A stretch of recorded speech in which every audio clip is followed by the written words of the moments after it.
Yun nga yun guys, parang ano sila, yung mga tao dito guys mula umpisa, sa totoo lang, ako yung tipong taong lahat na siguro ng pakisama at tahimik ginawa ko na. Pero minsan kung hindi ko na makontrol dahil alam mo na binabastos ako sa loob ng pamamahay, kung saan man kami nakatira, ganun, paulit ang paulit guys. Kaya yun, sinigawan ko sila. Alam mo yun, ayun yung pinapakita nila sa mga tao, ay kasi sumisigaw yan dito, bastos yan, ganyan. Pero sa totoo lang guys, sila naman guys ang gumagawa ng sarili nilang milagro.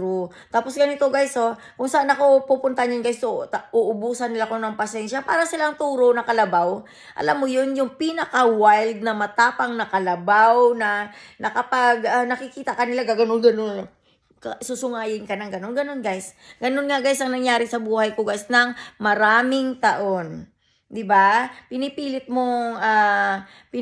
mong lumayo para walang gulo. Sunod din sila ng sunod sa iyo, guys. Hindi ko alam kung in love ba sa'yo yan or ano. Hindi ko alam guys eh. Kasi wala namang nagpo-propose sa akin na, will you marry me even that you're married? Marry the most important person in this country? Hehe. They're sure. They're Mia sure. Bikan gotlewanon. Mia sure. Bikan ikipanga kangguro. Yako krokodela here. Then some bikan ikislohin iyer. Krokodela.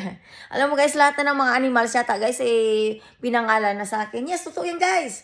Hindi ko naranasan sa pamilya ko na tawagin akong isang animal sa country namin, sa lugar kung saan ako. Yun yan guys, ang tawag sa akin, sari-saring hayop. Kasi mga hinayop nga. Ayun, lahat ng mga animals dito guys, tinawag na nila yan sa akin. Aywan ko ngayon kung anong tawag sa akin yan. Hindi ko rin alam eh. Pingi Institute yun. Pingi Institute. Yun ang tawag sa akin guys. Pingi Institute. Proud na proud sila sa mga camera nila guys na magpakilala sila na director sila ng bla bla bla sa kumpanya kung ano yung mission nila sa buhay. Pero sa totoo lang guys, nakakainis eh. Kasi para silang utak tornero. Yung tornero guys yung nang susungay na lang dahil tingnan mo mamaya guys kung ano may itsura nila. Ganyan guys, ganyan na ganyan.